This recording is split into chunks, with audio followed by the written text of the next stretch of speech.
Hello, my name is Trevor, and today we're going to be diving back into Tasha's Cauldron of Everything to show you the new subclass, the Fey Wanderer. I'm going to break it down, and I'm going to show you how I would build it today on Rolling with Advantage.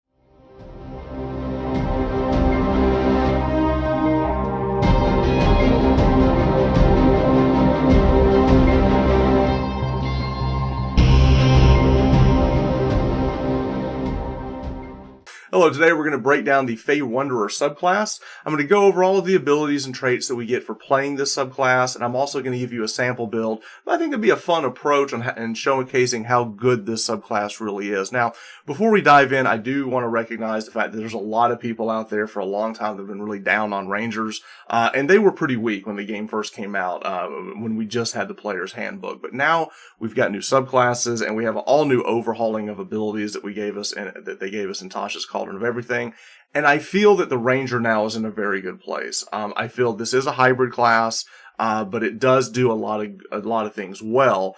And I dislike it whenever people, there's this feeling out there that if something isn't the best, then it's the worst. Is it the best tank? No. Is it the best damage dealer? No. Is it the best rogue? No. But it can do all of those things really, really well. And I don't think we should just discard this because it isn't the best at a certain thing.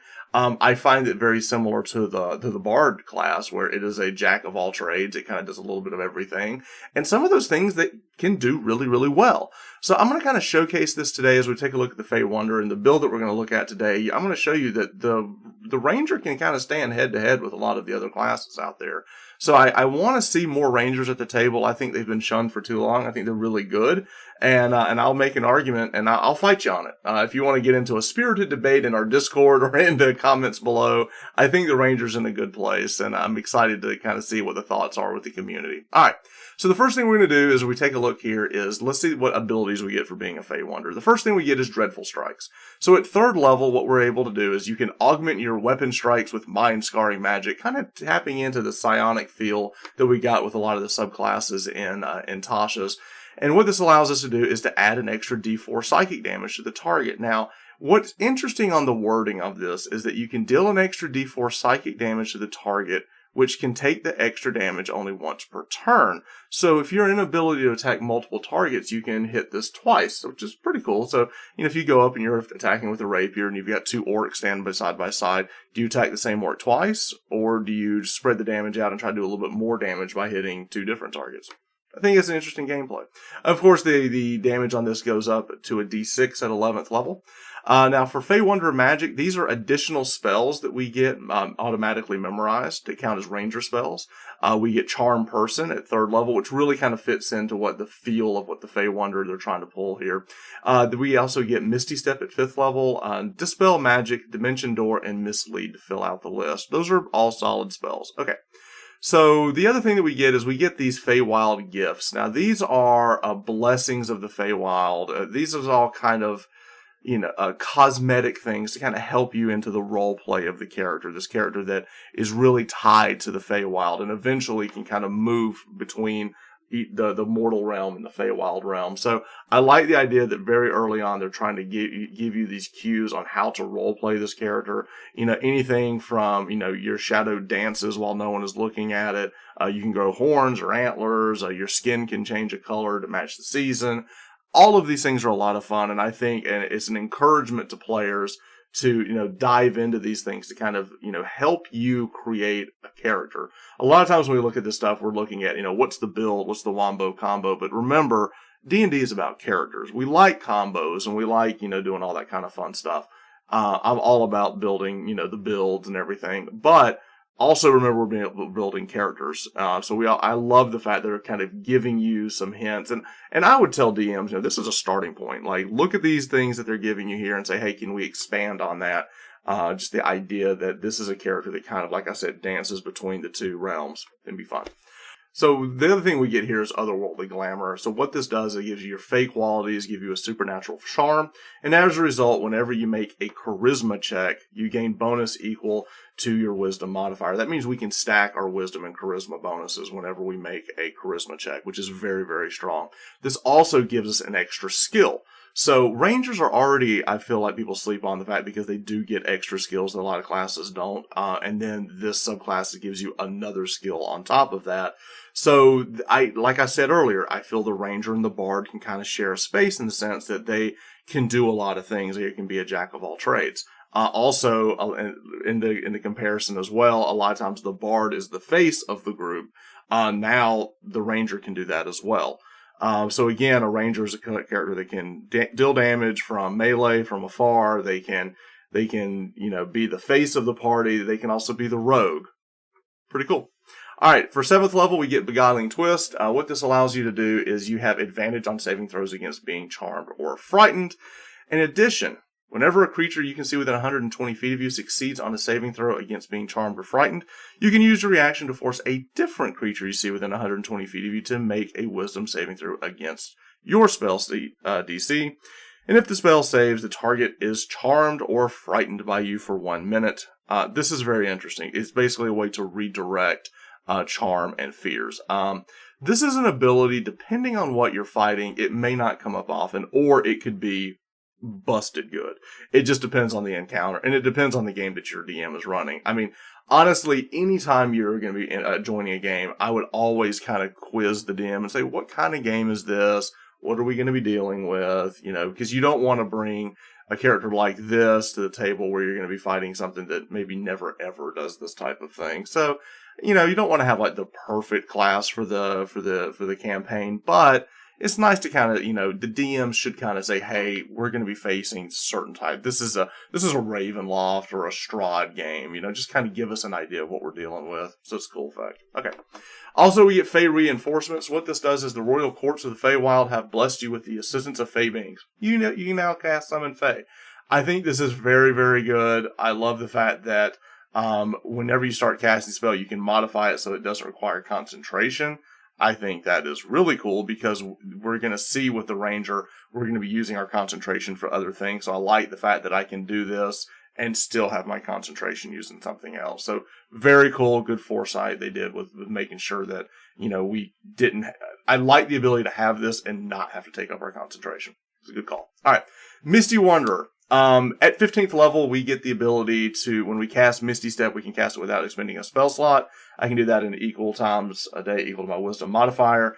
In addition, whenever you cast Misty Step, you can bring along one willing creature you can see within 5 feet of you. That creature teleports to an unoccupied space of your choice within 5 feet of your destination space. So, at 15th level, you become an X-Men, and you are now Nightcrawler. I can dig it. That looks like a lot of fun. All right. So we've kind of gone over a little bit of this, but one of the things we got to do is we got to look at a build.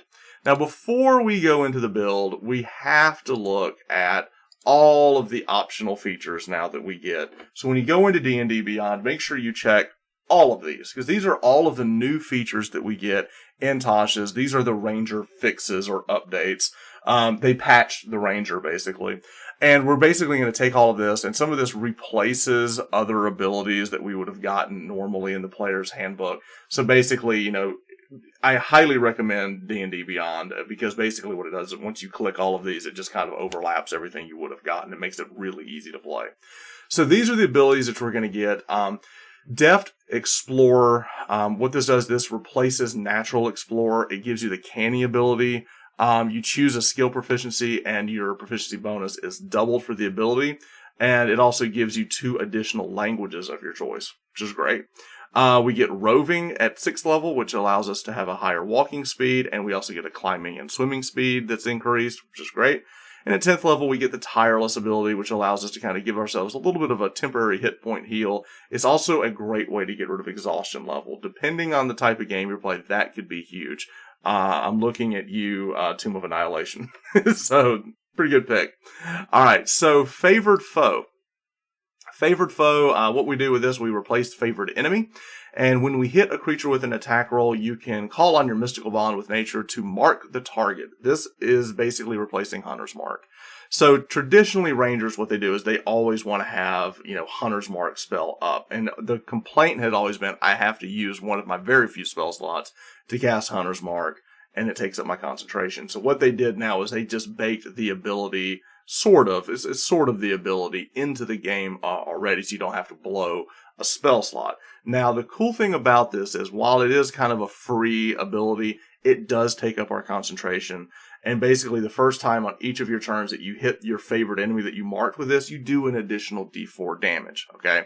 And you can use this feature to mark an enemy a number of times equal to your proficiency bonus, and you get them all back after you take a long rest. The damage also increases to a d6 at 6th level and a d8 at 14th level. All right, so the breakdown of this is that this replaces Hunter's Mark, and this is something that we can kind of stack with the Dreadful Strikes that we get for Fey Wanderer. So automatically, there's a lot of damage. I'm gonna break the damage down here in a second, but this is a very cool ability. All right. Primal Awareness, what this allows us to do is you focus on your awareness of the interconnections of nature, and you learn additional spells when you reach certain levels. These spells don't count against you. Again, they're trying to expand how many spells you already naturally know for being a ranger. Speak with animals, be sent, speak with plants, locate creature, and commune with nature. Now, the cool thing about this, you can cast each of these spells once without expending a spell slot. This is very, very cool. So speak with animals is one of those spells that you never want to memorize it because you've only got a handful of them, and then you don't have a lot of spell slots, so you don't want to cast it. Even though it's a great spell and it's very flavorful for the ranger. So what they're saying is you always have it for free and you can cast it once for free. That is very cool and insightful because basically they're saying, hey, this is something the ranger should be able to do, and we want to make sure that they're not penalized for using up any resources to do something that's just a cool ability for them to do. So definitely golf clap. They got that right. Okay. At 10th level, we get Nature's Veil. What this does, which is really good, it replaces your Hide in Plain Sight ability, but as a bonus action, you can magically become invisible along with any equipment you are wearing or carrying until the start of your next turn. You can use this feature a number of times equal to your proficiency bonus. Okay, so here's the cool thing about this. It's a bonus action, you become magically invisible. All right, so you can attack somebody and then, like, vanish with this ability. That's very, very cool. So I'm excited to see this at 10th level. That's a very good ability. All right. Other features that we pick up, we get additional spells for being a ranger. They give you Entangle and Searing Smite. We get Aid, Enhance Ability, Gust of Wind, Magic Weapon, Summon Beast. I mean, they really added a lot of expanded spell list here. This is great. Greater Restoration, Summon Elemental. All of these are great spells. Okay. Also, we pick up that we need a spellcasting focus, which is fine. And they also, all of the martial classes got this one down here. This is the martial versatility where you can swap out fighting styles because you just never know. I built my guy one way, then I found a really cool magic item, and I need to change my fighting style. So it allows you to have some flexibility. Okay. So this is how I would build it. I would use the Origin Manager, a feature that we get for Tasha's, and I would switch this around. Instead of getting 2 points in Charisma and 1 point in 2 other stats, I want those 2 points to go into Dexterity, and then those extra couple of points I get for being a half-elf, I'm going to put 1 in Wisdom and 1 into Constitution. And then for skill versatility, I picked Acrobatics and Sleight of Hand, since we're going to have high Dex. Those are good things to have. And I picked Undercommon. So you pick whatever, this is kind of campaign specific. You pick whatever language you want. All right.